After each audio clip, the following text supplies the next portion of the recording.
Halo, teman-teman semua, selamat datang kembali di Cerita Momo.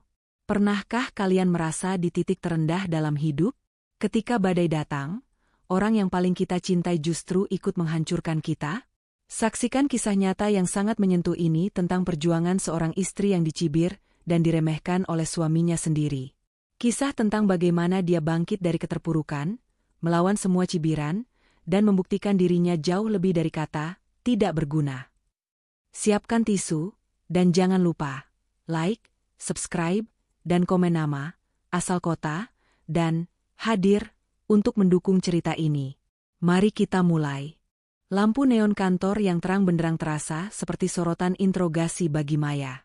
Jemarinya yang menari di atas keyboard tidak lagi luwes. Setiap ketikan terasa berat dan penuh ketakutan.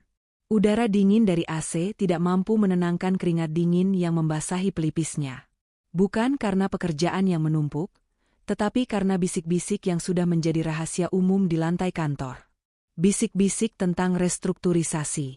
Bagi Maya, pekerjaan ini bukan hanya sekadar sumber penghasilan, tetapi juga pilar utama dalam hidupnya. Posisi manajer senior di perusahaan multinasional ini adalah bukti kerja kerasnya selama bertahun-tahun. Tapi kini, pilar itu terasa bergetar, siap roboh kapan saja. Sudah dengar kabar, Mei? Suara Dewi, rekan kerjanya, memecah kesunyian yang mencekam. Wajah Dewi terlihat pucat. Katanya ada puluhan orang yang akan dirumahkan bulan ini. Jantung Maya berdegup kencang. Ia mencoba bersikap tenang, meskipun pikirannya kacau balau.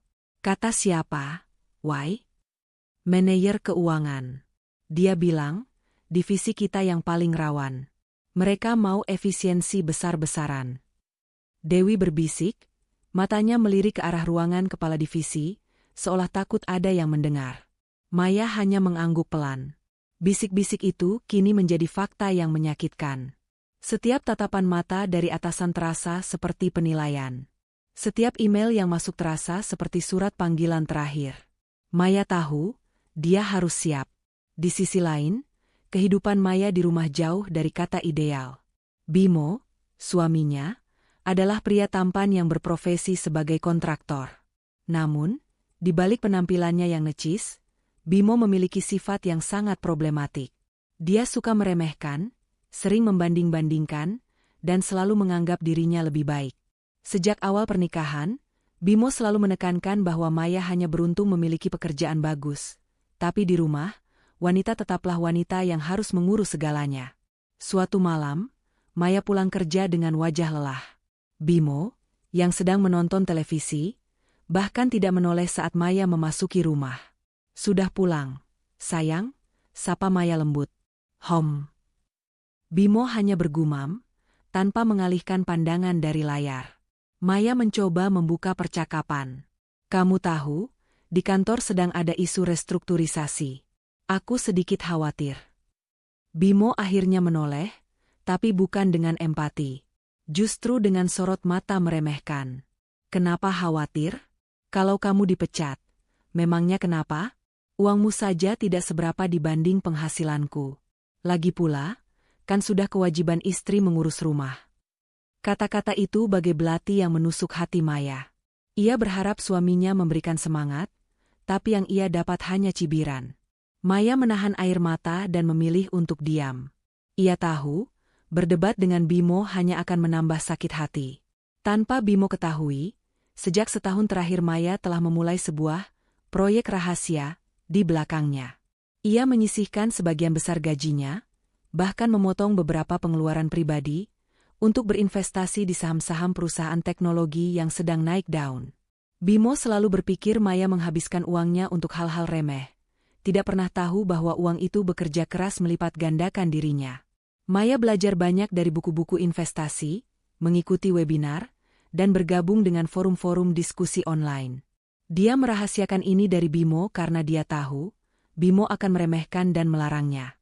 Buat apa investasi? Itu cuma main-main. Mending uangnya buat beli barang-barang bagus. Ejek Bimo saat Maya pernah bertanya sekilas tentang investasi. Malam itu, setelah Bimo tertidur, Maya diam-diam membuka laptopnya. Ia memeriksa portofolio investasinya. Jari-jarinya menelusuri angka-angka di layar. Senyum tipis terukir di bibirnya. Nilai investasi itu terus meningkat secara signifikan. Bahkan, sudah mencapai angka yang fantastis, jauh di atas bayangan Bimo. Maya menyadari bahwa investasi ini bukan hanya sekadar tabungan, tetapi juga sebuah jalan keluar. Sebuah rencana cadangan yang siap ia gunakan jika pilar utamanya runtuh. Namun, ia tidak ingin menggunakan rencana ini jika tidak terdesak. Maya masih berharap posisinya aman. Dia menyayangi pekerjaannya, timnya, dan rutinitas yang sudah menjadi bagian hidupnya. Ia berdoa semoga kabar buruk itu tidak menimpa dirinya. Pagi itu, suasana kantor lebih sepi dari biasanya. Tidak ada canda tawa di pantry, tidak ada gosip-gosip ringan di meja kerja. Hanya keheningan yang menyesakkan. Pukul 10 pagi, sebuah email masuk ke kotak masuk Maya. Kepada Saudari Maya Rahardian, mohon hadir di ruang rapat kepala divisi. Jantung Maya serasa berhenti berdetak. Ia membaca email itu berulang kali. Tidak ada lagi keraguan. Ini adalah email yang paling ia takuti. Ia menatap layar laptopnya, yang menampilkan portofolio investasinya. Ada perasaan campur aduk di dadanya. Takut, sedih, tapi juga ada sedikit rasa lega. Maya mengambil napas dalam-dalam, mengumpulkan semua keberaniannya, dan berjalan menuju ruang rapat. Di sana, sudah menunggu kepala divisi dan seorang perwakilan dari HRD. Wajah mereka terlihat muram. Tidak ada basa-basi. Kepala divisi langsung menyampaikan inti dari pertemuan. Maya, dengan berat hati, kami sampaikan bahwa posisi Anda terpaksa kami nonaktifkan per hari ini. Ini adalah bagian dari kebijakan restrukturisasi perusahaan. Dunia Maya serasa runtuh. Air mata yang selama ini ia tahan, kini mengalir tanpa bisa dibendung. Semua kerja kerasnya, semua pengorbanannya, kini berakhir begitu saja. Perwakilan HRD menjelaskan tentang kompensasi dan pesangon yang akan ia terima. Tapi Maya tidak mendengar apa-apa. Pikirannya kosong. Ia hanya bisa mengangguk, menerima dokumen, dan keluar dari ruangan dengan langkah gontai. Di mejanya, Dewi sudah menunggunya dengan wajah cemas. "Mei, kamu kenapa?" Maya hanya tersenyum hambar, mata yang basah mencoba menyembunyikan kesedihan. "Aku dipecat." "Why?" Dewi memeluk Maya erat. Maya tidak bisa lagi menahan tangisnya. Ia menangis dalam pelukan sahabatnya, melepaskan semua beban yang ia pikul. Setelah membereskan barang-barangnya, Maya berjalan keluar dari kantor untuk terakhir kalinya. Di lobi, ia melihat beberapa rekan kerja lain juga membawa kotak berisi barang-barang pribadi mereka. Mereka semua adalah korban dari badai restrukturisasi yang kejam. Saat Maya sampai di rumah, ia berusaha bersikap biasa saja. Bimo sedang bermain game online, suara-suara dari headsetnya memenuhi ruang keluarga. "Sudah pulang?" Bimo bertanya tanpa menoleh. "Tumben cepat. Lembur lagi?" "Tidak," jawab Maya pelan, suaranya parau. "Aku dipecat, Mas." Bimo menghentikan permainannya. Dia melepas headsetnya dan menatap Maya. Bukan dengan rasa iba, tapi dengan ekspresi yang sulit diartikan. Senyuman sinis mulai terukir di bibirnya. "Apa aku bilang?" Bimo berseru, suaranya meninggi. "Pasti kamu dipecat. Aku sudah tahu dari awal kamu tidak akan bertahan lama." Bimo tertawa sinis. "Kenapa kamu kaget? Memangnya aku tidak pernah bilang? Kan? Aku tahu kamu pasti akan gagal. Dasar tidak berguna." Kata-kata Bimo menusuknya lebih dalam daripada dipecat. Itu bukan hanya penghinaan, tapi juga pembuktian bahwa orang yang seharusnya menjadi pendukungnya adalah orang pertama yang menenggelamkannya. Namun, di balik air mata yang mengalir di pipi Maya, ada sebuah kekuatan yang diam-diam tumbuh. Kekuatan yang Bimo tidak pernah tahu, kekuatan yang akan mengubah segalanya. Ruang keluarga terasa seperti arena pertunjukan di mana Maya adalah satu-satunya objek tawa. Kata-kata Bimo yang menusuk telak, "Dasar tidak berguna," masih menggema di kepala Maya, lebih menyakitkan daripada berita pemecatan itu sendiri. Bimo tertawa, tawa yang penuh kemenangan, seolah kegagalan Maya adalah validasi atas semua cibiran yang pernah ia lontarkan selama ini. "Kenapa diam?" Sudah tidak bisa membantah lagi? Tanya Bimo, mengangkat satu alisnya. Senyum mengejek itu membuat darah Maya mendidih. Dia menahan diri untuk tidak meledak, karena dia tahu, Bimo hanya akan semakin senang melihatnya menderita. Maya mengambil napas dalam-dalam. Aku tidak menyangka kamu akan sejahat ini, Mas. Aku butuh dukungan, bukan cemoohan. Dukungan? Bimo tertawa renyah. Aku sudah bilang dari dulu, pekerjaanmu itu hanya keberuntungan. Sekarang keberuntungan itu habis, dan kita lihat apa yang bisa kamu lakukan. Dia beranjak dari sofa, meninggalkan Maya sendirian di tengah ruangan. Suara langkah kakinya naik ke tangga, menuju kamar mereka, seolah-olah pertunjukan itu sudah usai. Maya berdiri terpaku, membiarkan air matanya mengalir. Dia ingat janji-janji Bimo saat mereka pacaran dulu. Janji untuk saling mendukung, untuk membangun masa depan bersama. Namun, semua itu hanyalah janji kosong. Sejak menikah, Bimo selalu membuatnya merasa kecil. Gaji Maya yang lebih besar darinya tidak pernah dianggap sebagai kontribusi, melainkan sebagai ancaman terhadap egonya. Dia selalu mengatakan, aku ini kepala keluarga, yang pegang uang ya aku. Saat Maya ingin membeli tas baru, Bimo akan menggerutu. Buat apa tas mahal-mahal? Nanti dipecat, tidak ada uang. Saat Maya ingin kursus bahasa, Bimo akan meremehkan. Buang-buang uang saja. Buat apa belajar lagi? Nanti juga di rumah saja, ngurus anak. Kata-kata itu, sedikit demi sedikit, mengikis kepercayaan diri Maya.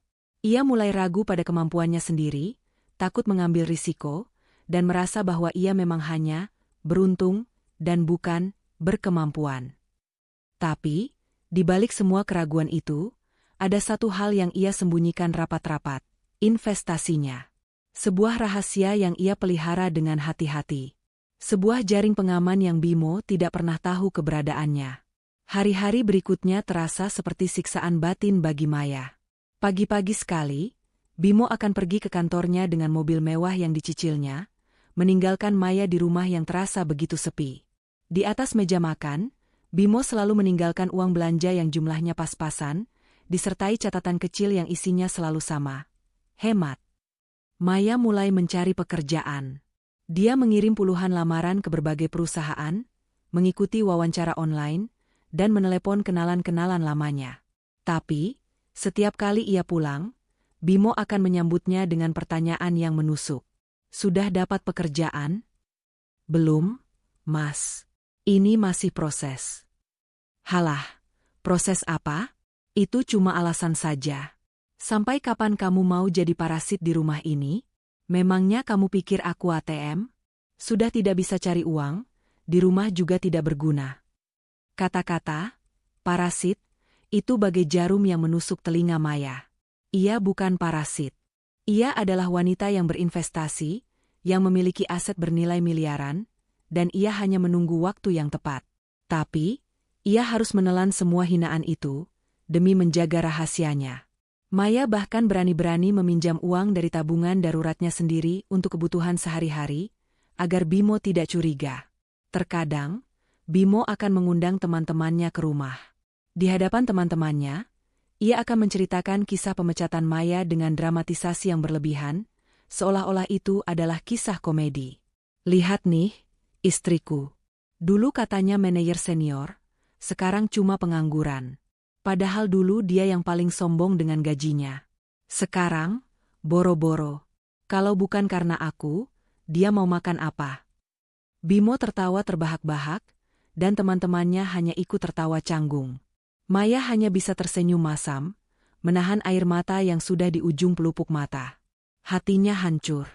Bukan karena malu di depan teman-teman Bimo, tapi karena orang yang seharusnya menjadi pasangannya justru menjatuhkannya di depan orang lain. Suatu malam, Maya datang dari wawancara kerja. Perasaannya tidak terlalu baik.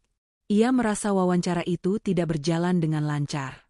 Di kepalanya, ia membayangkan bagaimana Bimo akan mengejeknya lagi. Saat Maya membuka pintu, ia melihat pemandangan yang tak asing lagi. Bimo duduk di sofa, dengan ekspresi malas dan piring kotor di depannya. Di atas meja, ada setumpuk tagihan, mulai dari tagihan listrik, air, internet, hingga kartu kredit. Semua tagihan itu milik Bimo, yang sudah menunggak. Maya. Bimo memanggil dengan suara keras.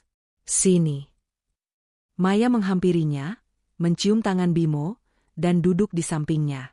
Ia bisa mencium aroma parfum wanita yang sangat kuat di tubuh Bimo. Jantungnya berdenyut nyeri. Ia tahu Bimo sering pulang malam, dan ia juga tahu alasannya. Tapi ia tidak pernah berani bertanya. Kamu lihat ini? Bimo menunjuk tumpukan tagihan itu. Ini semua tagihan. Kamu tahu? Uangku habis untuk bayar cicilan mobil dan apartemen. Bimo berbohong. Apartemen itu tidak pernah ada, dan cicilan mobilnya dibantu oleh Maya selama ini. Dan sekarang, gajimu tidak ada. Bagaimana ini? Aku sudah bilang, kan, gajimu tidak seberapa, tapi tanpa gajimu, aku kesulitan. Maya menatap Bimo tidak percaya. Tapi Mas, bukannya kamu bilang gajiku tidak ada artinya? Aku sudah bilang, kita bisa pakai uang tabunganku dulu. Bimo melotot. Tabungan apa? Uangmu saja hanya cukup untuk belanja bulanan. Tidak usah sok-sokan punya uang banyak. Dasar tidak berguna. Kamu tidak bisa membantu, bahkan dalam hal kecil seperti ini. Mas. Suara Maya bergetar. Hatinya benar-benar hancur. Bukan hanya diremehkan, tapi kini ia juga dituduh sebagai beban. Semua tagihan itu murni dari gaya hidup Bimo yang konsumtif, yang seringkali menghamburkan uang untuk hal-hal yang tidak penting. Aku muak dengan semua ini, Mei. Aku muak denganmu yang tidak bisa diandalkan. Aku muak denganmu yang tidak berguna. Bimo berteriak, suaranya menggelegar di seluruh ruangan. Saat itulah, sesuatu dalam diri Maya putus. Seperti tali yang ditarik terlalu kencang. Ia tidak lagi merasakan sakit atau kesedihan. Yang ia rasakan adalah amarah. Amarah yang sudah lama terpendam, yang kini meledak dalam diam. Ia menatap Bimo yang masih sibuk mengumpat, wajahnya memerah karena emosi. Aku bukan tidak berguna, Mas, bisik Maya, suaranya tenang, tapi penuh dengan bahaya. Bimo berhenti mengumpat. Apa kamu bilang? Aku bilang, aku bukan tidak berguna. Kamu saja yang tidak pernah mau melihat usahaku. Maya bangkit dari duduknya. Ia merasa seperti baru saja menemukan kembali dirinya yang lama. Diri yang kuat, yang penuh percaya diri, yang berhasil mencapai posisi manajer senior. Kamu bicara apa? Kamu sudah gila? Kamu sudah dipecat, tidak punya uang, dan sekarang kamu berani melawan. Maya tidak menjawab. Ia berjalan menuju laptopnya, membukanya, dan menunjukkan layar portofolio investasinya. Bimo berjalan mendekat, penasaran. Ia melihat angka-angka yang terus bergerak naik, angka yang membuat matanya membelalak. Ini apa? Bimo bertanya dengan suara gemetar. Ini saham? Kamu investasi? Sejak kapan? Sejak kamu terus-menerus meremehkan aku, Mas. Sejak kamu terus bilang aku tidak berguna. Sejak kamu tidak pernah menghargai kerja kerasku, jawab Maya dengan dingin. Bimo menatapnya, wajahnya dipenuhi kebingungan. Tapi berapa ini? Jumlahnya tidak mungkin. Maya tersenyum, sebuah senyum yang sangat menakutkan bagi Bimo. Aku tahu kamu tidak akan percaya, Mas. Makanya aku tidak pernah cerita. Saat itu, Bimo merasa ada hal yang tidak beres. Ia merasa bahwa dirinya tidak lagi memegang kendali. Mata Maya tidak lagi terlihat sedih. Matanya penuh dengan tekad, seolah-olah dia adalah singa betina yang baru saja bangkit dari tidurnya. Aku mau kita cerai, ucap Bimo, suaranya kini tidak lagi berteriak, tetapi penuh dengan ancaman. Aku tidak butuh wanita yang tidak berguna seperti kamu. Mendengar kata-kata itu, hati Maya justru merasa lega. Sebuah kelegaan yang luar biasa. Ia menatap Bimo, lalu tersenyum, sebuah senyuman tulus yang sudah lama tidak ia tunjukkan. Baik, jawabnya, suaranya tenang dan mantap. Aku setuju. Bimo terdiam. Ia tidak menyangka Maya akan merespons begitu mudah. Ia pikir Maya akan memohon, akan menangis, akan mencoba mempertahankan hubungan mereka. Tapi Maya hanya tersenyum.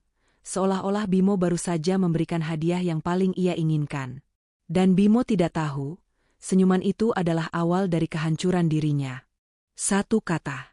Hanya satu kata yang keluar dari mulut Maya. Namun kata itu cukup untuk membungkam Bimo sepenuhnya. Baik.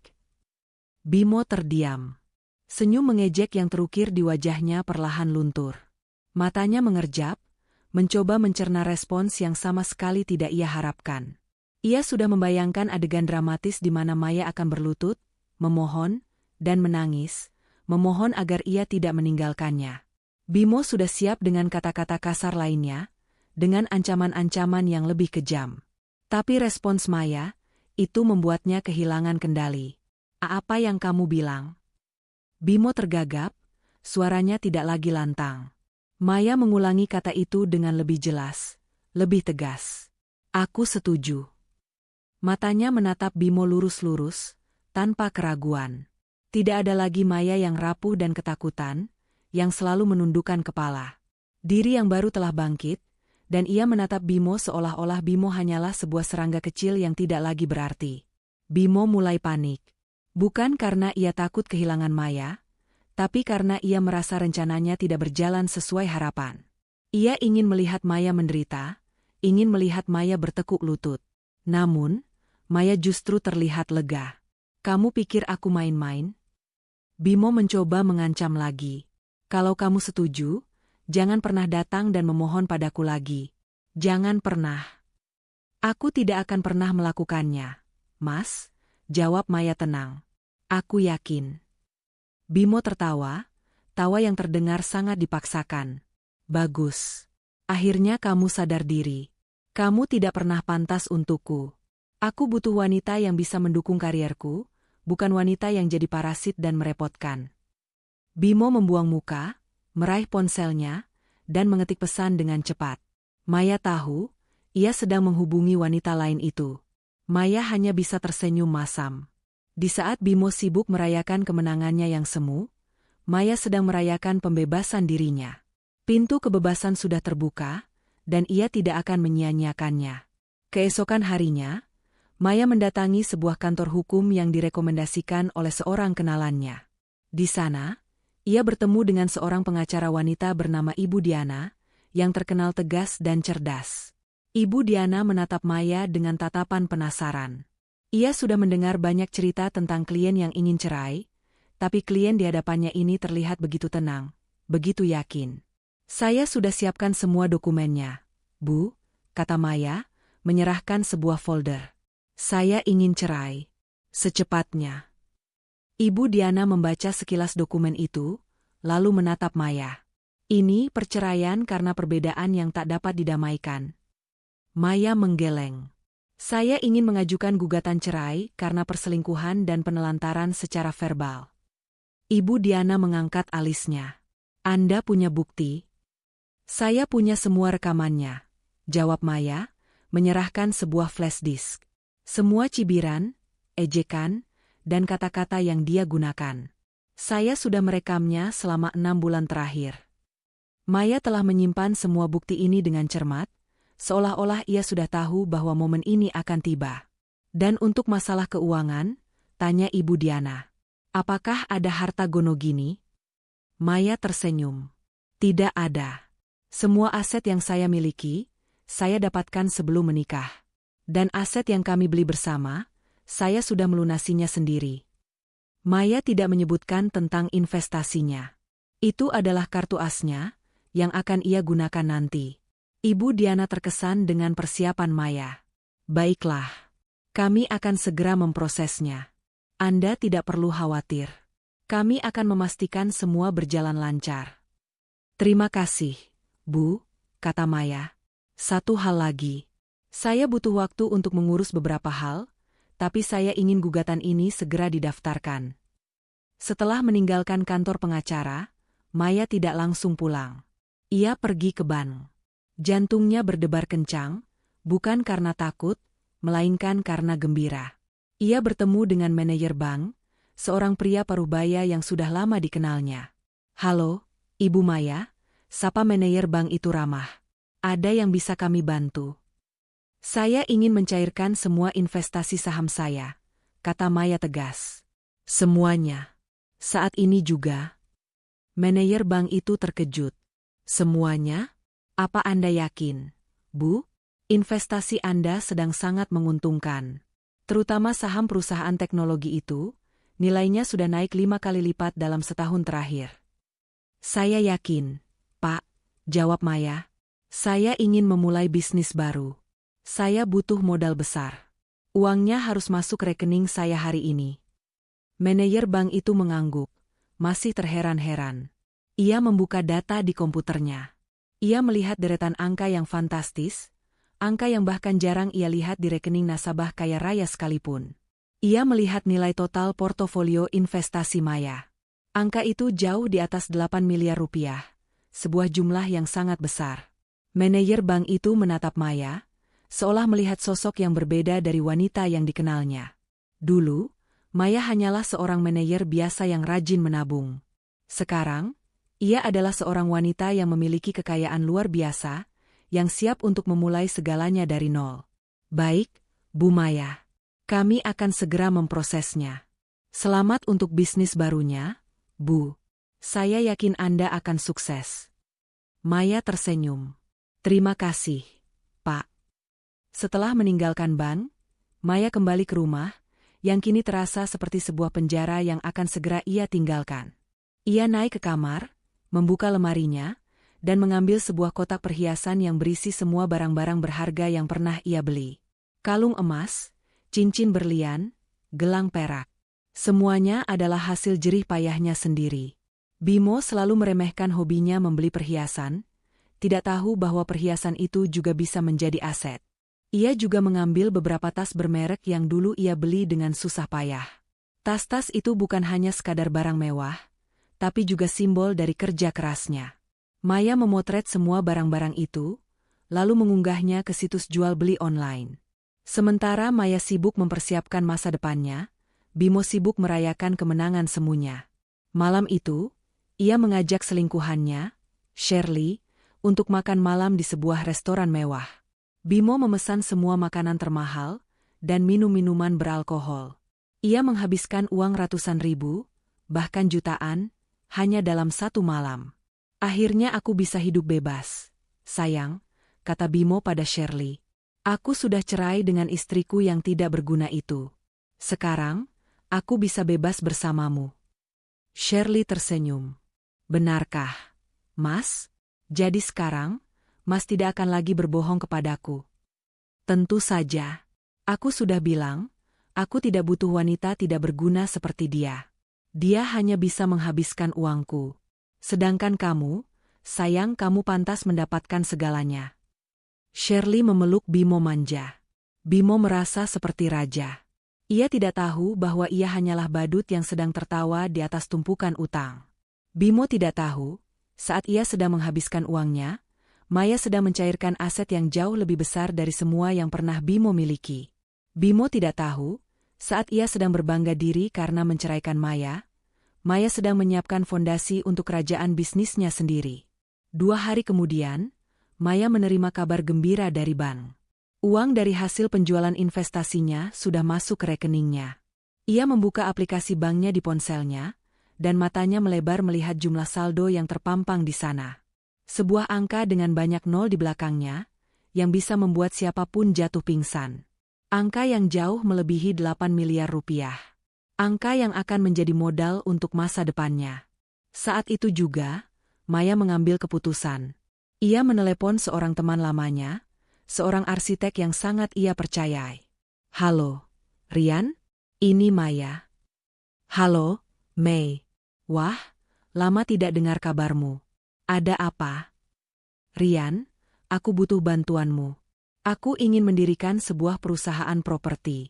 Aku punya modal yang sangat besar. Aku ingin kamu menjadi arsitek utamanya. Kamu mau? Di sisi lain telepon, Rian terkejut. Ia tahu Maya adalah seorang manajer senior, tapi ia tidak tahu Maya memiliki modal sebesar itu. Serius, Mei? Tentu saja. Ini seperti mimpi yang jadi kenyataan. Bagus. Besok kita bertemu. Aku akan kirimkan semua detailnya, kata Maya. Aku juga akan membeli sebuah gedung kantor dan mendirikan perusahaan baru. Aku akan menjadi bosnya. Rian tertawa gembira. Aku tidak sabar. Kamu memang hebat, Mei. Maya mengakhiri panggilan. Ia kembali ke kamar, menatap tumpukan koper yang sudah ia siapkan. Ia tidak akan lagi tinggal di rumah itu. Ia akan memulai hidup yang baru. Hidup di mana ia adalah ratunya, bukan budak. Di luar jendela, ia melihat Bimo datang bersama seorang wanita. Wanita itu adalah Shirley, selingkuhan Bimo. Mereka tertawa, berpelukan, dan masuk ke dalam rumah. Hati Maya tidak lagi sakit. Ia hanya merasa kasihan. Kasihan pada Bimo, yang tidak tahu bahwa ia baru saja membuang berlian demi sepotong kaca yang murah. Malam itu, setelah Bimo tertidur pulas, Maya mengangkat koper-kopernya. Ia tidak meninggalkan catatan apapun. Ia tidak perlu. Ia hanya perlu pergi, meninggalkan semua kenangan pahit itu di belakang. Langkah kakinya terasa ringan, seolah-olah beban berat yang selama ini ia pikul sudah terangkat. Maya memasuki mobil taksi yang sudah menunggunya. Ia menatap rumah itu untuk terakhir kalinya. Rumah yang seharusnya menjadi surga, kini terasa seperti neraka. Dan ia tidak akan pernah kembali. Ia hanya tersenyum.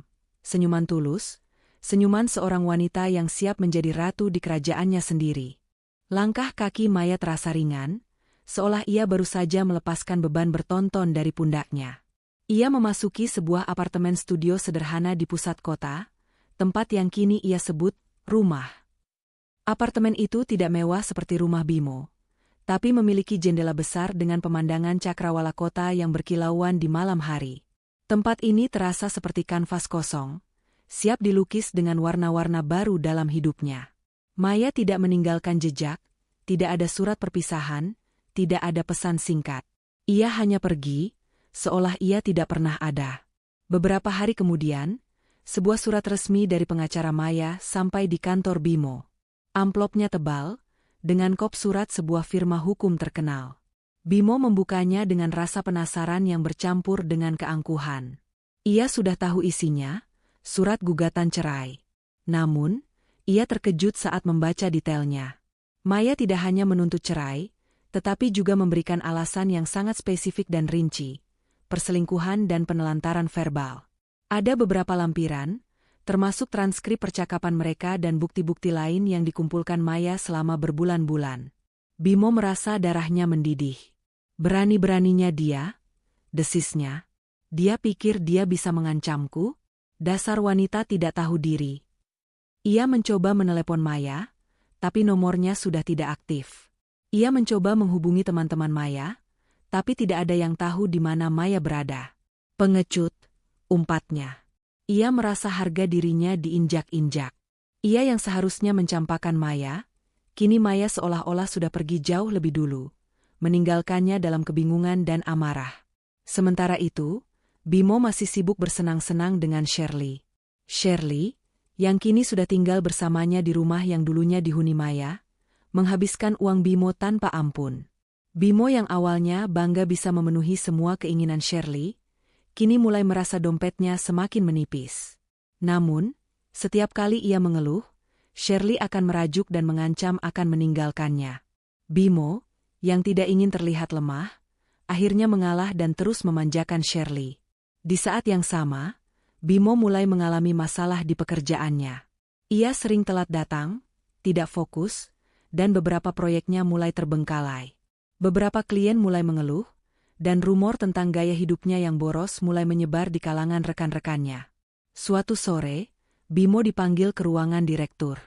"Bimo," kata direktur itu dengan suara dingin. "Kami sudah menerima banyak keluhan. Kamu tidak lagi fokus pada pekerjaan. Proyekmu di Cilandak gagal total. Kita kehilangan salah satu klien terbesar kita." Bimo terkejut.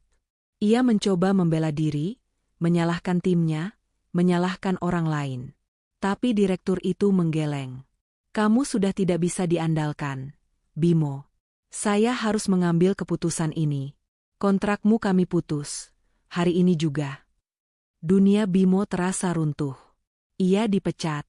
Ini adalah hal yang paling ia takuti, hal yang selalu ia gunakan untuk menakut-nakuti Maya. Kini, hal itu menimpanya sendiri. Bimo keluar dari kantor dengan kepala tertunduk, membawa kotak berisi barang-barang pribadinya, sama persis seperti yang Maya lakukan beberapa bulan yang lalu. Saat ia sampai di rumah, Shirley menyambutnya dengan wajah cerah. "Sayang, aku sudah memesan baju-baju baru online. Ada diskon besar. Ini tagihannya." "Ya," katanya, sambil mencium pipi Bimo. Bimo hanya menatapnya dengan tatapan kosong. "Kita tidak bisa membelinya, Sir. Aku dipecat." Senyum di wajah Shirley luntur seketika. "Dipecat?" tanyanya, suaranya naik 1 oktav. "Bagaimana bisa? Lalu bagaimana dengan semua cicilan? Bagaimana dengan gaya hidup kita? Kamu kan yang bilang aku akan mendapatkan segalanya." Bimo mencoba menjelaskan, tapi Shirley tidak mau mendengar. "Jadi kamu tidak punya uang lagi? Lalu aku harus makan apa? Pakai apa? Kamu pembohong, Mas." Shirley berteriak, suaranya bergema di seluruh ruangan. Ia melemparkan bantal ke arah Bimo, lalu berlari ke kamar, mengunci diri di dalamnya. Bimo duduk di sofa, sendirian di tengah ruang keluarga yang berantakan. Ia merasa sangat bodoh. Ia membuang wanita yang mencintainya, yang bekerja keras, dan yang selalu mendukungnya. Ia menggantikannya dengan wanita yang hanya mencintai uangnya. Ia tidak menyangka hidupnya akan berakhir seperti ini. Ia tidak punya uang, tidak punya pekerjaan, dan kini, ia bahkan tidak punya pasangan yang mau menemaninya. Beberapa minggu kemudian, kabar tentang kebangkrutan Bimo menyebar cepat. Ia dipaksa menjual mobilnya untuk membayar utang, dan ia harus pindah ke sebuah rumah kontrakan kecil bersama Shirley, di sebuah kompleks kumuh yang jauh dari pusat kota. Rumah itu pengap, panas, dan tidak memiliki AC. Shirley terus mengeluh, menuntut, dan mencaci maki Bimo. Cinta yang dulu ia tunjukkan, kini berubah menjadi kebencian. Shirley bahkan sering mengancam akan pergi jika Bimo tidak bisa lagi memberinya uang. Di sisi lain, kehidupan Maya terasa bagai dongeng. Ia telah berhasil mendapatkan pinjaman bank, menggunakan investasinya sebagai jaminan. Ia membeli sebuah gedung kantor yang megah dan memulai bisnisnya, Pilar Property. Kantornya memiliki desain minimalis, dengan kaca-kaca besar yang memperlihatkan pemandangan kota. Ia merekrut Rian sebagai kepala arsitek, dan beberapa manajer senior dari perusahaan lamanya yang juga terkena PHK. Maya memberikan mereka tawaran gaji yang fantastis dan saham perusahaan. Sikap kepemimpinannya berbeda total dari Bimo. Maya mendengarkan ide-ide karyawannya, memberikan mereka kesempatan untuk berkembang, dan memperlakukan mereka dengan hormat. Karyawan-karyawannya mencintainya, dan mereka bekerja keras untuk kesuksesan perusahaan. 6 bulan kemudian, Pilar Property sudah menjadi salah satu perusahaan properti yang paling sukses di kota. Proyek-proyeknya laris manis, dan reputasinya melambung tinggi. Maya, yang dulu hanya seorang manajer, kini menjadi CEO, bos, dan ratu di kerajaannya sendiri. Ia sering menghadiri acara-acara penting, tampil di majalah bisnis, dan menjadi inspirasi bagi banyak wanita. Suatu sore, Maya sedang duduk di ruang kerjanya, melihat pemandangan kota dari balik jendela kaca. Ponselnya berdering. Itu nomor pengacara. "Halo, Ibu Maya," sapa Ibu Diana. "Sidang perceraian Anda sudah selesai. Hakim sudah mengabulkan gugatan Anda. Anda resmi bercerai." Hati Maya dipenuhi rasa lega. Ia mengucapkan terima kasih, lalu menutup telepon. Ia tidak merasakan kebencian lagi terhadap Bimo. Ia hanya merasa kasihan. Kasihan pada pria yang dulu begitu meremehkannya, yang kini sudah kehilangan segalanya. Di tempat lain, di sebuah kontrakan kecil yang panas, Bimo sedang mengobrol dengan Shirley. Shirley terus-terusan mengeluh tentang hidup mereka yang miskin. "Lebih baik aku mati daripada hidup seperti ini. Aku sudah tidak tahan," teriak Shirley. "Diam." Bimo membentak, untuk pertama kalinya. "Aku sudah muak denganmu. Kamu hanya menginginkan uangku." Shirley terkejut. "Tentu saja. Apa yang kamu harapkan? Kamu tidak punya apa-apa lagi. Aku pergi. Aku sudah muak denganmu," teriak Shirley lagi. Bimo hanya diam. Ia tahu ia tidak bisa menahannya. Shirley mengambil tasnya dan berlari keluar rumah. Ia tidak menoleh ke belakang, meninggalkan Bimo sendirian di tengah puing-puing hidupnya yang hancur. Bimo berjalan menuju meja kecil di sudut ruangan. Di sana, tergeletak sebuah koran lama. Ia mengambilnya, dan matanya melebar saat melihat sebuah artikel di halaman depan. Maya Rahardian, sosok di balik kesuksesan perusahaan properti, Pilar Property. Di bawah judul itu, ada foto Maya. Maya yang sama sekali berbeda dari yang ia kenal. Mata Bimo membelalak, membaca semua detailnya. Tentang perusahaan yang Maya dirikan, tentang kekayaan yang Maya miliki, dan tentang kesuksesan yang ia raih. Bimo terhuyung, seperti disambar petir. Ia membuang koran itu, tidak percaya. Wanita yang ia sebut tidak berguna, kini menjadi bos besar. Sementara ia, yang dulu menyombongkan diri sebagai pria sukses, kini hidup miskin, sendirian, dan tidak punya apa-apa. Ia merasa seolah-olah ia baru saja bangun dari mimpi buruk, hanya untuk menyadari bahwa mimpi buruk itu adalah kenyataan. Bimo hanya bisa tertawa, tawa yang penuh dengan kepahitan, tawa dari seorang pria yang telah kehilangan segalanya. Kontrakan Bimo terasa seperti oven yang menyala di tengah hari. Udara panas dan pengap membuat kepalanya pusing. Sudah 2 hari sejak Shirley pergi, meninggalkan Bimo sendirian di antara puing-puing hidupnya. Uang di dompetnya hanya tersisa beberapa lembar, tidak cukup untuk makan bahkan untuk 1 hari. Perutnya berbunyi, berteriak meminta diisi. Ia meraih ponselnya yang layarnya retak, dan membuka media sosial. Ia melihat foto-foto teman-temannya yang masih hidup mewah, menikmati liburan di luar negeri, dan makan di restoran mahal. Hatinya terasa perih. Dulu, ia adalah salah satu dari mereka. Dulu, ia adalah raja yang berkuasa. Sekarang, ia tidak punya apa-apa. Ia hanya seorang pria yang terlunta-lunta, yang ditinggalkan oleh semua orang yang dulu ia sebut teman. Bimo ingat bagaimana dulu ia menertawakan Maya yang kehilangan pekerjaan. Ia ingat bagaimana ia mencibir, menghina, dan meremehkan Maya, menyebutnya tidak berguna. Dan kini, ia merasakan hal yang sama. Ia merasa tidak berguna. Ia merasa bodoh. Ia merasa ingin menangis, tapi tidak ada air mata yang keluar. Ia hanya bisa merasakan kekosongan yang menyesakkan di dadanya. Ia melamun, kembali pada kenangan-kenangan masa lalu. Bimo ingat malam-malam di mana ia pulang dari kencan dengan Shirley, dan menemukan Maya masih terjaga, menunggunya pulang, dan menyiapkan makan malam. Ia ingat bagaimana Maya selalu mendengarkan keluhannya tentang pekerjaan, memberikan saran, dan menghiburnya, padahal ia tidak pernah melakukan hal yang sama untuk Maya. Ia selalu menganggap semua itu sebagai hal yang biasa, sebagai kewajiban seorang istri. Sekarang ia tahu, itu adalah cinta. Sebuah cinta yang tulus dan murni, yang ia buang begitu saja. Bimo tidak punya siapa-siapa lagi. Orang tuanya sudah tidak peduli. Mereka sudah muak dengan tingkah lakunya. Teman-temannya menjauh. Shirley meninggalkannya. Ia sendirian di dunia ini. Dan tiba-tiba, sebuah ide gila melintas di kepalanya. Hanya ada satu orang yang bisa membantunya. Hanya satu orang yang bisa mengembalikannya ke jalannya. Orang itu adalah Maya. Bimo tidak tahu di mana Maya tinggal, tapi ia tahu di mana perusahaan Maya. Ia sudah membaca artikel di koran, dan ia ingat nama perusahaan itu, Pilar Property. Ia tidak punya uang untuk naik taksi, jadi ia naik angkutan umum. Perjalanan terasa sangat panjang. Di dalam angkutan yang penuh sesak dan panas, ia hanya bisa merenung. Ia membayangkan bagaimana ia akan memohon pada Maya, bagaimana ia akan berlutut, dan bagaimana ia akan meminta maaf atas semua kesalahannya.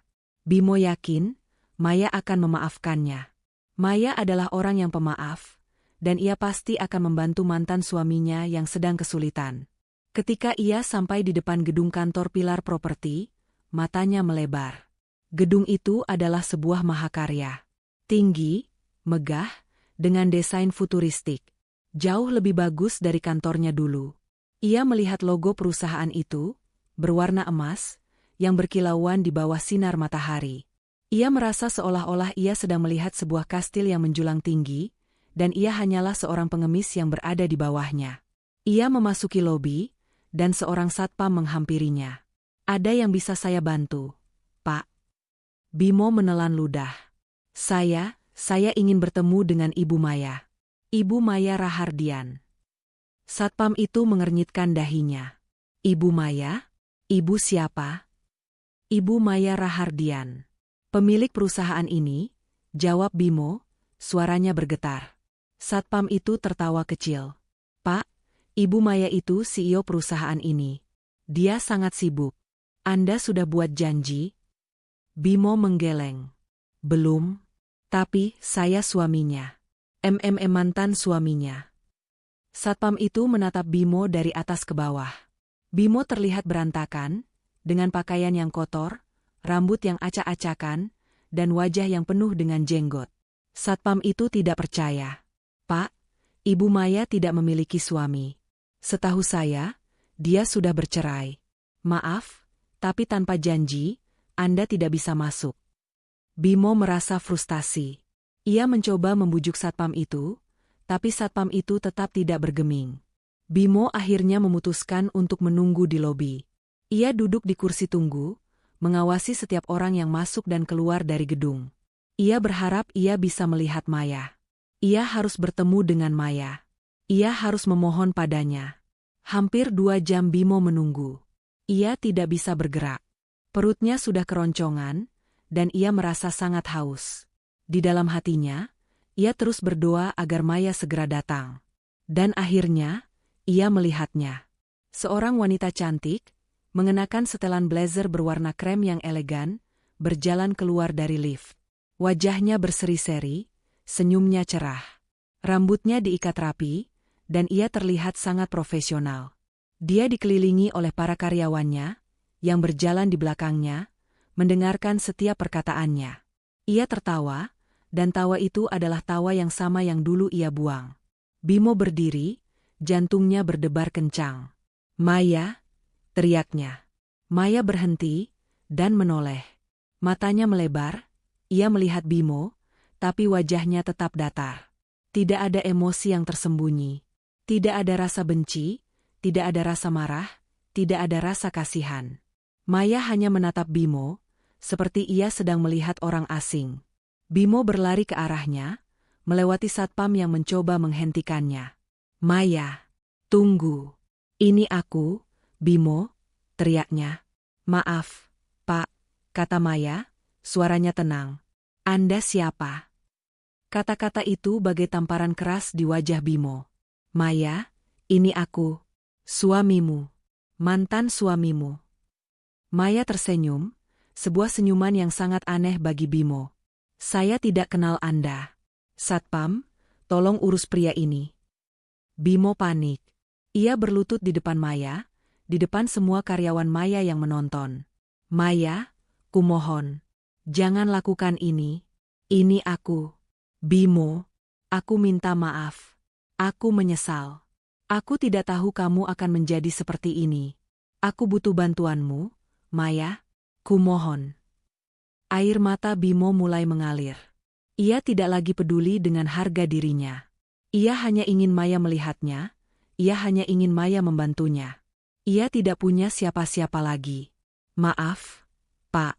Saya tidak punya urusan dengan Anda," jawab Maya, suaranya dingin. "Satpam, bawa pria ini keluar. Saya ada rapat." Bimo merasa seperti disambar petir.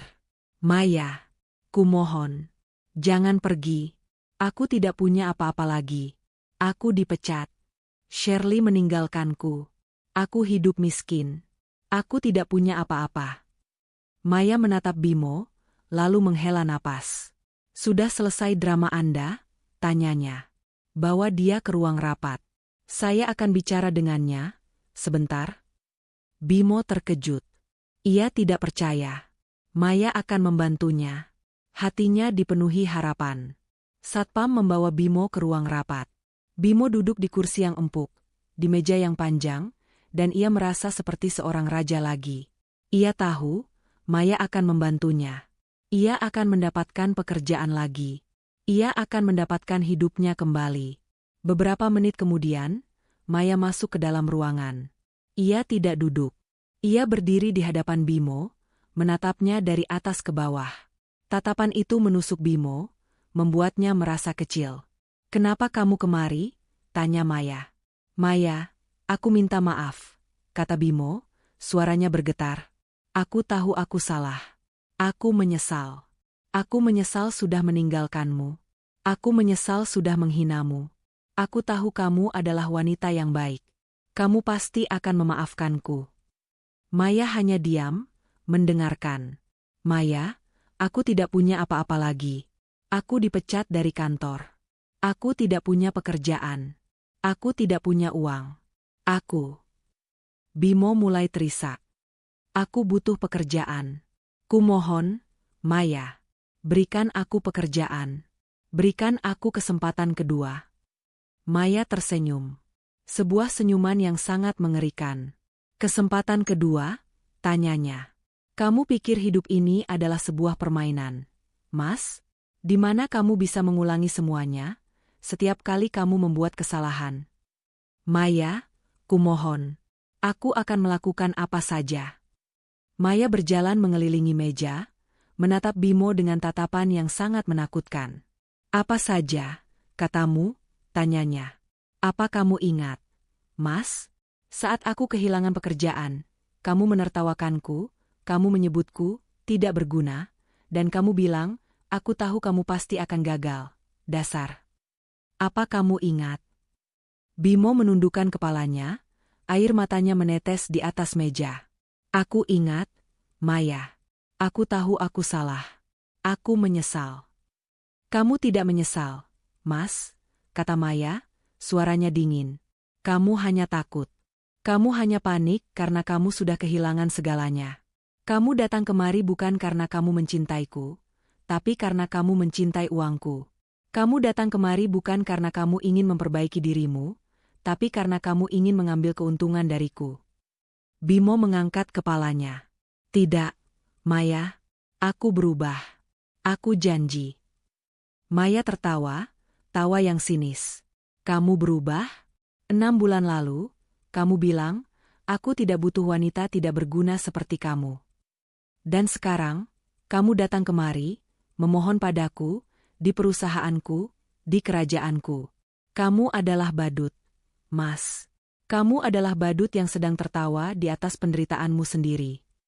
Maya berjalan ke arah pintu, membukanya. Bimo terkejut. "Maya, mau kemana? Kamu tidak akan membantuku." Maya menoleh, dan tersenyum. "Aku tidak akan membantumu, Mas. Karena kamu tidak pantas mendapatkan bantuanku." Ia menekan tombol di samping pintu. Seorang satpam masuk ke dalam ruangan. "Bawa dia keluar, tolong. Saya tidak ingin melihat wajahnya lagi." Bimo mencoba membela diri. Ia mencoba berteriak. Ia mencoba menjelaskan. Ia mencoba memohon, tapi suaranya terputus. Ia tidak bisa lagi berbicara. Satpam itu mengangkat Bimo dan membawanya keluar dari gedung itu. Saat ia berjalan keluar dari gedung, Bimo menoleh ke belakang. Ia melihat Maya, berdiri di depan jendela kantornya, melihat ke arahnya, dan tersenyum. Senyuman itu bukan senyuman kemenangan. Itu adalah senyuman kelegaan. Senyuman seorang wanita yang sudah lama menderita, dan akhirnya, ia bebas. Bimo tahu, ia telah kehilangan segalanya. Ia telah kehilangan cinta, pekerjaan, uang, dan harga dirinya. Dan yang paling menyakitkan, ia tahu itu adalah salahnya sendiri. Ia telah membuang berlian demi sepotong kaca yang tidak berharga. Maya menatap lurus ke depan, ke arah jendela besar ruang kerjanya. Pemandangan kota yang sibuk terbentang di bawahnya, seperti sebuah kanvas yang dipenuhi dengan jutaan cerita. Suara Bimo yang berteriak, isakan tangisnya, dan permohonannya yang memalukan masih terngiang di telinganya. Namun, kali ini, suara-suara itu tidak lagi menyakitkan. Mereka hanya terdengar seperti angin lalu, seperti suara bising yang lewat begitu saja. Maya tidak lagi merasakan kebencian. Hatinya terasa ringan, damai, dan bebas. Ia merasa seolah-olah sebuah babak yang penuh dengan penderitaan telah berakhir, dan sebuah babak baru yang penuh harapan telah dimulai. Ia memutar kursinya, menghadap ke meja kerjanya yang luas dan bersih. Di atas meja itu, tidak ada setumpuk berkas yang harus ia tanda tangani, tidak ada jadwal rapat yang padat, dan tidak ada tekanan dari atasannya. Kini, ia adalah bosnya sendiri. Ia adalah kapten kapalnya sendiri. Ia adalah ratu di kerajaannya. Bu Maya, ini laporan keuangan triwulan ketiga, kata Rian, asisten pribadinya sekaligus kepala arsitek, meletakkan sebuah folder di atas meja.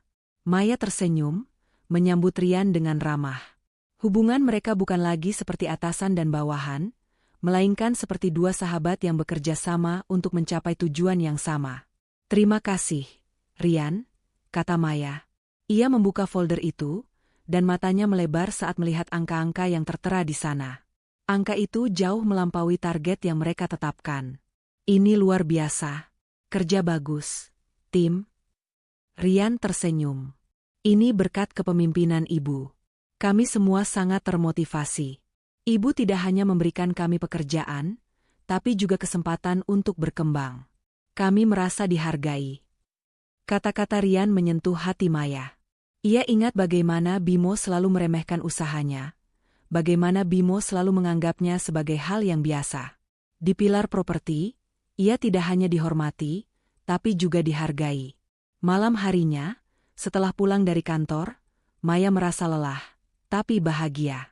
Ia memasuki apartemennya yang sederhana namun nyaman. Ia tidak lagi tinggal di rumah mewah Bimo yang pengap. Ia tidak lagi harus bersembunyi di balik bayang-bayang Bimo. Ia bebas, dan ia adalah dirinya sendiri. Ia mengambil kunci mobilnya, sebuah mobil keluaran terbaru yang baru saja ia beli dari hasil jerih payahnya. Ia mengendarai mobil itu dengan santai, mengitari kota yang berkilauan. Ia menoleh keluar jendela, dan ia melihat pasangan-pasangan yang sedang berjalan di trotoar, berpegangan tangan, tertawa, dan saling mencintai. Hatinya tidak lagi terasa perih. Ia tidak lagi iri. Ia tahu, ia telah mendapatkan hal yang lebih berharga dari sebuah hubungan yang beracun. Ia telah menemukan dirinya sendiri. Sementara itu, di sebuah kontrakan kecil yang panas dan pengap, Bimo merasa seperti neraka. Setelah diusir dari kantor Maya, ia kembali ke kontrakannya, dan menemukan sebuah surat pengusiran di bawah pintu. Ia sudah tidak sanggup membayar uang sewa. Ia harus keluar. Bimo tidak punya tempat untuk pergi. Ia tidak punya siapa-siapa. Ia merasa seperti seorang gelandangan, seorang pengemis yang terlunta-lunta. Ia berjalan di jalanan, tanpa tujuan. Ia melihat sebuah poster iklan, dan ia terkejut.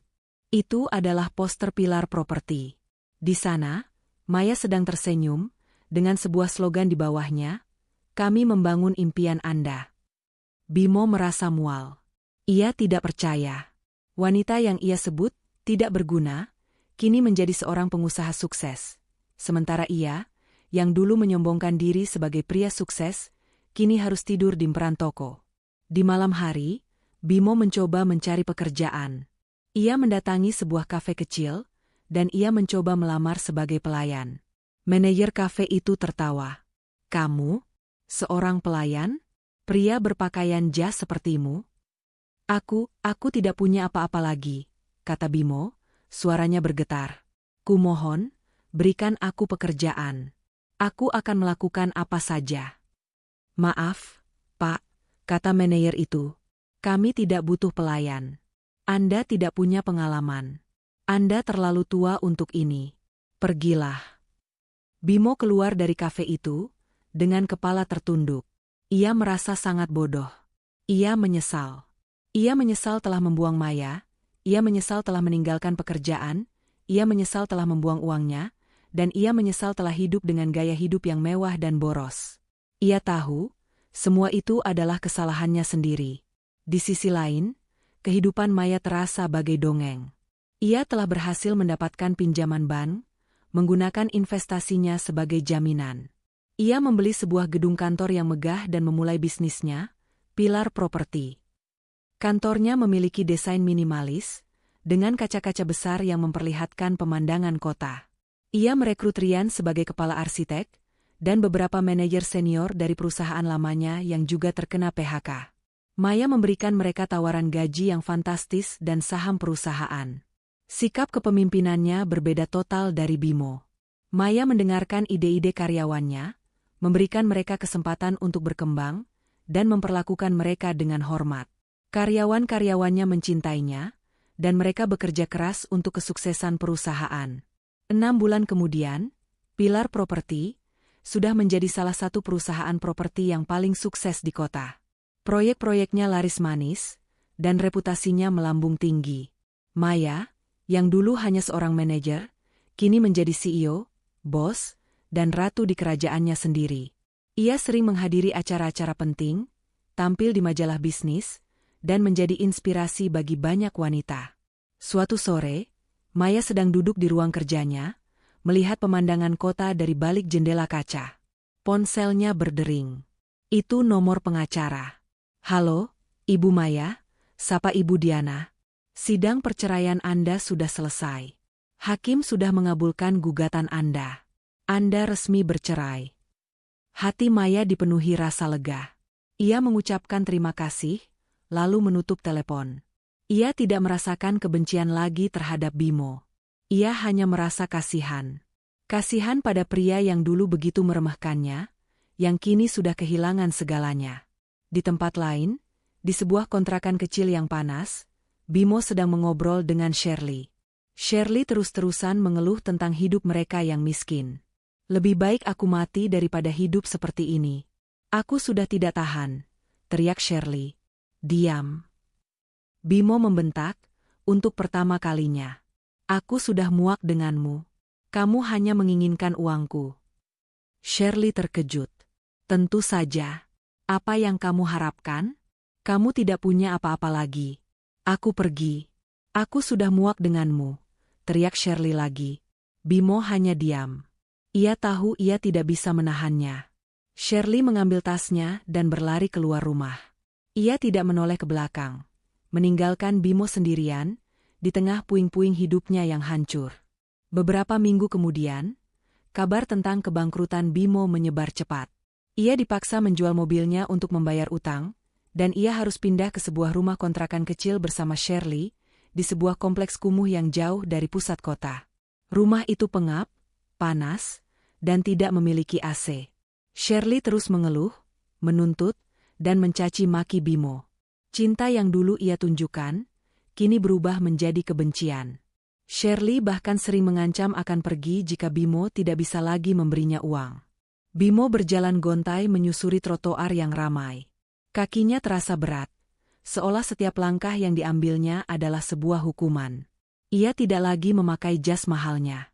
Pakaiannya kini lusuh, berbau, dan dipenuhi debu jalanan. Wajahnya dipenuhi janggut, dan matanya yang dulunya bersinar penuh keangkuhan, kini terlihat kosong dan putus asa. Ia adalah bayangan dari dirinya yang dulu, dan setiap orang yang melewatinya hanya melihatnya sebagai seorang gelandangan, seorang pengemis yang terlunta-lunta. Setelah diusir dari kantor Maya, Bimo tidak punya tempat untuk kembali. Kontrakannya sudah disita karena tunggakan pembayaran. Ia mencoba menghubungi teman-temannya, tapi tidak ada yang mau mengangkat teleponnya. Mereka semua sudah tahu tentang kebangkrutan dan kejatuhannya. Bimo, yang dulu sangat populer, kini adalah seorang pengemis sosial, orang yang dihindari, orang yang dilupakan. Ia tidak bisa makan. Sehari penuh, ia hanya meminum air dari botol plastik bekas yang ia temukan di tong sampah. Perutnya berbunyi, berteriak meminta diisi. Ia melihat sebuah warung nasi, dan ia mencium aroma masakan yang lezat. Ia ingin sekali makan, tapi ia tahu ia tidak punya uang. Hatinya terasa perih, dan ia merasa ingin menangis, tapi ia tidak bisa. Air matanya sudah kering, digantikan oleh kekosongan yang menyesakkan di dadanya. Di malam hari, Bimo tidur di emperan toko. Ia menggunakan koran bekas sebagai selimut, dan ia mencoba untuk tidur, tapi ia tidak bisa. Ia terus-terusan memikirkan Maya. Ia tidak bisa melupakan senyuman Maya, senyuman yang penuh dengan kemenangan, senyuman yang penuh dengan kelegaan. Ia tidak bisa melupakan bagaimana Maya menolaknya, bagaimana Maya menyebutnya tidak pantas. Ia tahu, Maya benar. Ia tidak pantas. Bimo tidak tahu berapa lama ia tidur di jalanan. Hari-hari terasa seperti neraka. Ia tidak lagi peduli dengan penampilannya, ia tidak lagi peduli dengan hidupnya. Ia hanya ingin mati. Namun, ia tidak bisa mati. Ia harus hidup, ia harus melihat kehancurannya sendiri, ia harus merasakan semua penderitaan yang ia sebabkan pada Maya. Suatu sore, saat Bimo sedang mengobrol dengan pengemis lain di jalanan, ia mendengar sebuah suara yang sangat ia kenal. Suara itu adalah suara Shirley. Suara yang dulu ia anggap sebagai musik, kini terdengar seperti jeritan. Bimo, Bimo, ini aku, teriaknya. Bimo menoleh, dan matanya membelalak. Shirley terlihat sangat berbeda. Rambutnya yang dulu panjang dan terawat, kini terlihat kusut dan kotor. Pakaiannya yang dulu mahal dan mewah, kini terlihat lusuh dan robek. Wajahnya yang dulunya cantik dan berseri-seri, kini terlihat kusam dan lelah. Shirley, kata Bimo, tidak percaya. Kenapa kamu kemari? Shirley tidak menjawab. Ia hanya terisak. Aku tidak punya apa-apa lagi, Bimo. Tidak ada orang yang mau membantuku. Aku tidak bisa mendapatkan pekerjaan. Semua orang menjauhi aku.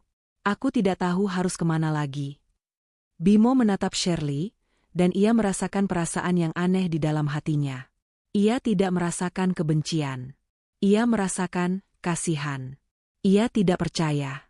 Ia, Bimo, yang dulu begitu membenci Maya, kini merasakan kasihan pada Shirley, wanita yang dulu ia cintai. Aku juga tidak punya apa-apa lagi, Sir, kata Bimo. Aku dipecat dari kantor. Aku hidup di jalanan. Aku tidak bisa makan. Aku tidak bisa tidur. Aku tidak punya apa-apa lagi. Shirley mulai menangis. Aku tahu, Bimo. Aku tahu. Tapi, kamu bisa membantuku. Kamu bisa mencari pekerjaan. Kamu bisa mengambil uang dari Maya. Kamu bisa. Bimo menatap Shirley, dan ia merasa muak. Maya sudah tidak peduli, Sir. Dia sudah menjadi ratu di kerajaannya sendiri. Dia tidak butuh kita. Dia tidak butuh aku, dan dia tidak butuh kamu. Shirley menggelengkan kepalanya. Tidak mungkin. Dia adalah mantan istrimu. Dia pasti akan membantumu. Dia pasti akan memberikan uang padamu. Kamu harus pergi ke sana. Kamu harus memohon padanya. Kumohon, Bimo. Bantu aku. Bimo berdiri, dan ia merasa amarahnya kembali. Amarah yang sudah lama ia pendam, amarah yang sudah lama ia coba hilangkan. Amarah itu meledak, seperti bom. Aku sudah memohon, Shirley, aku sudah berlutut di depannya. Tapi dia menolakku. Dia menertawakanku. Dia menyebutku tidak pantas. Dan kau tahu kenapa? Karena aku memang tidak pantas. Aku adalah seorang pria yang tidak berguna. Aku adalah seorang pria yang bodoh. Aku membuang berlian demi sepotong kaca yang tidak berharga. Dan kamu adalah kaca itu, Shirley. Kamu adalah kaca itu. Shirley terkejut. Ia tidak pernah melihat Bimo seperti ini. Bimo, yang dulunya lemah dan penurut, kini terlihat seperti seorang pria yang penuh amarah dan kebencian. Shirley pun membalas, tentu saja. Kamu pikir aku mencintaimu? Aku hanya mencintai uangmu. Aku hanya mencintai kekayaanmu. Aku tahu dari awal bahwa kamu adalah seorang pria yang lemah, yang hanya bisa menyombongkan diri. Kamu adalah pecundang, Bimo. Kamu adalah pecundang. Kata-kata itu bagai tamparan keras di wajah Bimo. Ia menatap Shirley, dan ia tahu, ia sudah tidak punya apa-apa lagi. Shirley meninggalkannya, dan ia tidak merasa sedih. Ia merasa lega. Ia merasa bebas. Ia tidak lagi terikat pada siapapun. Ia tidak lagi terikat pada masa lalunya. Ia kini sendirian di dunia ini. Beberapa hari kemudian, saat Bimo sedang mencari makan di tong sampah, ia melihat sebuah koran lama. Ia mengambilnya, dan matanya membelalak saat melihat sebuah artikel di halaman depan. Judulnya, Buka Lowongan Pekerjaan, Pilar Properti Mencari Talenta Terbaik untuk Proyek Skala Besar. Bimo terkejut. Pilar Properti. Perusahaan Maya. Ia tidak percaya. Maya membuka lowongan pekerjaan. Bimo merasa, Ini adalah kesempatan terakhirnya. Kesempatan terakhir untuk memperbaiki hidupnya. Ia tidak akan membuangnya begitu saja. Ia tidak akan membiarkan Maya menertawakannya lagi. Ia akan melamar pekerjaan ini. Ia akan menunjukkan pada Maya bahwa ia bisa berubah. Ia akan menunjukkan pada Maya bahwa ia adalah seorang pria yang pantas. Bimo berjalan menuju sebuah warnet dengan uang sisa yang ia temukan. Ia membuat CV baru. Ia membuang semua pengalamannya yang lama, dan ia menuliskan CV-nya seolah-olah ia adalah seorang lulusan baru. Ia menuliskan semua kelebihannya, semua pengalamannya, dan semua kemampuannya. Ia tidak menuliskan namanya. Ia menuliskan sebuah nama baru. Sebuah nama yang akan membuatnya menjadi seorang pria yang baru. Ia tidak tahu bahwa takdir sedang menunggunya di depan. Takdir yang akan membawanya kembali ke Maya, dan takdir yang akan membawanya kembali pada penderitaan. Bimo melangkah dengan langkah ragu di depan lobi megah Pilar Properti. Perasaan yang bercampur aduk memenuhi dadanya. Harapan, kecemasan, dan sedikit rasa malu. Ia telah mengubah penampilannya dengan maksimal. Rambutnya dicukur rapi, janggutnya dicukur bersih, dan ia memakai kemeja bekas yang ia beli di toko loak. Ia bukan lagi Bimo yang arogan, melainkan seorang pria yang siap untuk memulai hidup baru. Wawancara itu berjalan dengan baik. Bimo, yang dulunya adalah seorang manajer proyek yang handal, mampu menjawab semua pertanyaan dengan lancar. Ia berbohong tentang masa lalunya, mengatakan bahwa ia baru lulus dan sedang mencari pengalaman. HRD yang mewawancarainya tidak curiga sama sekali. Mereka melihat Bimo sebagai seorang pemuda yang ambisius, yang penuh dengan potensi. "Kamu adalah orang yang kami cari," kata HRD itu, tersenyum. "Kamu bisa mulai bekerja besok. Kami akan menempatkan kamu di bagian pemasaran. Apakah kamu setuju?" Bimo tidak bisa menahan senyumnya. "Tentu saja, Bu. Terima kasih banyak. Saya tidak akan mengecewakan perusahaan." Hatinya dipenuhi rasa lega dan bahagia. Ia akhirnya mendapatkan pekerjaan. Ia akhirnya bisa keluar dari neraka yang ia jalani. Ia berjalan keluar dari gedung itu dengan kepala tegak, dan ia merasa seolah-olah ia sedang melihat sebuah cahaya di ujung terowongan yang gelap. Namun, ia tidak tahu bahwa cahaya itu adalah Maya. Hari-hari pertama Bimo di Pilar Properti berjalan dengan baik. Ia bekerja dengan rajin, dan ia menunjukkan bahwa ia adalah seorang pekerja keras. Ia belajar dengan cepat, dan ia mampu menyelesaikan setiap tugas yang diberikan padanya dengan sempurna. Ia membangun hubungan yang baik dengan rekan-rekan kerjanya, dan ia mulai mendapatkan kembali kepercayaan dirinya. "Kamu luar biasa, Bimo," kata manajer pemasaran, tersenyum. "Aku tidak pernah melihat seseorang yang begitu ambisius. Kamu akan pergi jauh." Kata-kata itu membuat Bimo merasa bangga. Ia merasa seolah-olah ia telah kembali ke posisinya yang dulu, sebagai seorang manajer yang dihormati dan diakui. Namun, ia tidak tahu bahwa takdir sedang menunggunya. Suatu hari, manajernya memanggilnya. "Bimo, aku ingin kamu mewakili tim untuk mempresentasikan proyek baru kita," katanya. "Ini adalah proyek yang sangat penting, dan kita harus membuat kesan yang baik di hadapan para petinggi perusahaan." Jantung Bimo berdebar kencang. Ia tahu, ini adalah kesempatan emasnya. Kesempatan untuk menunjukkan pada semua orang bahwa ia adalah seorang pria yang pantas. Ia menghabiskan malam itu untuk mempersiapkan presentasinya. Ia tidak tidur. Ia hanya bekerja. Keesokan harinya, ia memasuki ruang rapat. Ruangan itu besar, dengan meja panjang, dan kursi-kursi yang empuk. Di salah satu kursi, ia melihat manajer-manajer senior, yang menatapnya dengan tatapan tajam. Dan di salah satu kursi, ia melihatnya. Seorang wanita cantik, mengenakan setelan blazer berwarna krem yang elegan, duduk di salah satu kursi, tersenyum. Itu adalah Maya. Bimo terkejut, dan jantungnya berdebar kencang. Ia tidak percaya. "Bagaimana mungkin? Bimo, ini adalah CEO perusahaan kita," kata manajer pemasaran, tersenyum. "Ibu Maya Rahardian." Maya hanya tersenyum. Senyuman itu bukan senyuman kemenangan. Itu adalah senyuman yang penuh dengan ketenangan. Ia menatap Bimo, dan Bimo tahu Maya sudah tahu semuanya. Baik, Bimo, kata Maya. Silakan mulai presentasimu. Bimo mulai presentasinya. Ia berbicara tentang proyek baru, tentang target, tentang rencana, dan tentang visi. Ia berbicara dengan suara yang bergetar, dan ia tidak bisa menatap Maya. Ia hanya menatap layar proyektor. Ketika ia selesai, Maya bertepuk tangan. Luar biasa, Bimo. Itu adalah presentasi yang sangat bagus. Kamu punya bakat. Bimo tidak bisa berkata-kata. Ia hanya menundukkan kepalanya, dan ia merasa seolah-olah ia sedang menunggu hukuman mati. Tapi, kata Maya, suaranya dingin. Ada satu hal yang saya ingin tanyakan.